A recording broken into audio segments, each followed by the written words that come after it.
Well, folks, one of the biggest survey results have come out, and probably hardly anyone knows about it. EMA, the Employers and Manufacturers Association, have published a survey, and it's worthwhile. This is big stuff. I tell you what, 90% of all New Zealand employers are struggling to get skilled labor. This is absolutely rocketing. Our productivity in New Zealand is plummeting at such a rate. It's costing New Zealand phenomenal rates. Our employers are going spare. They can't get probably skilled labor, and highly skilled labor, 71% of them are saying it's just not there. And there's a lot more to this report. It's really, really important that you read this because your fraternity will be in this report. I've got Vaughan with me. Vaughan, what's your thoughts?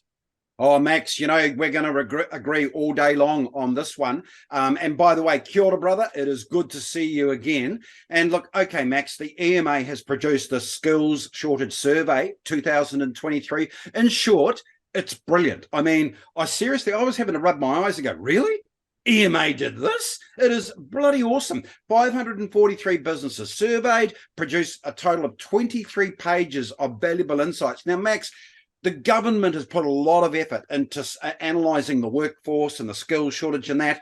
Nothing that produced comes anywhere near what EMA has popped out in 6 weeks. So the post-pandemic labour shortage is not a secret to anyone. Once upon a time for small businesses, cash flow was the big bogeyman. Now it's just people. Please send me people. And so due to a whole bunch of factors, but Max, I'm just going to walk through, there are a lot of factors, about 8 or 9. Number one, what a lot of people underestimate is health and safety. Many workers were reluctant to come back to the office. They wanted to stay working from home because they thought they would get sick if they returned to mixing with other people. The shift in preferences. People who worked from home thought, shit, this is pretty good. They once again resisted going back to the office. So it changed behavior in terms of work. Believe it or not, 5% early retirements. So people who were maybe in their 60s thinking, I've only got 2 years to go till I get the pension. I've got a little bit of cash here, freehold. I'm out. I don't need this crap. So the numbers of the workforce have been reducing. Now, a big one, Max, is skills mismatch. What the pandemic did was it really forced a rapid digital transformation, just exactly what you're doing. Zoom was nothing before the pandemic. And then in the pandemic, Zoom is everything. It's the way we run businesses. So there was a change in the type of skills needed to be an effective business and the skills that are available. That happened. Here's a goodie. Childcare. It is so expensive that a lot of people on lower wage jobs, it's a waste of time for them to go to work because by the time they put the kids in childcare, they're coming away with nothing. The training of staff for 2 years in the pandemic, nothing really happened there. So the number of upskilling of staff really was on hold. So coming to the end of it, that big old bogey, immigration. Now, pre-pandemic, New Zealand was in the top 4 countries in the world. USA, Canada, and Australia were ahead of New Zealand as where immigrants wanted to go. Now they wouldn't give you tuppence for New Zealand. They're chasing the money now. So around the world there's bigger money elsewhere. And so I guess that the key thing is, and the last one is, restructuring of industries and business closures means that most people who lose their jobs leave the country. They too chase the bigger money around the world. So what that's left us with is people is a real pain point. And this report, big hats off to the EMA for producing it. It's an example of the private sector efficiency. EMA is a private entity, and what they've produced is something that the governmental bureaucracy would take at least 2 years to do. So if the government were producing this report, you'd be reading 2021 information. The horse is bolted by them, bro. So, good on the team at EMA. I'll hand it back to you because I believe that the report's accessible. Yeah, it is.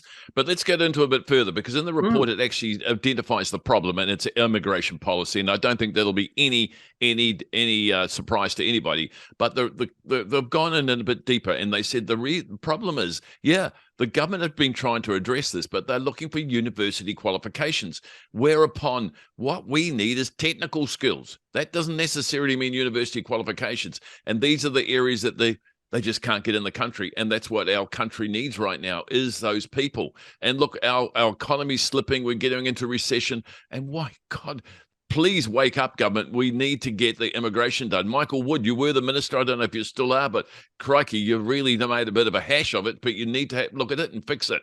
Now, look, the other thing the government has done well is actually got 70,000 new apprentices out there. Now, that's fantastic.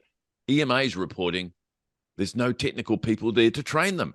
So where they're going to get them from? They haven't got them available right now. And they need to bring them into New Zealand. We can get those apprentices up, and then we can be independent country again. But right now we're in desperation mode. And that really is concerning. Now, the other thing that we're getting a lot of in this survey, it says that employers are finding a lot of kids coming out of school can't read and write. They are struggling to get those basic writing skills up. Now, that is very, very concerning. Now, folks, you need to see this report. It really is good. Vaughan has not exaggerated here. It's top notch.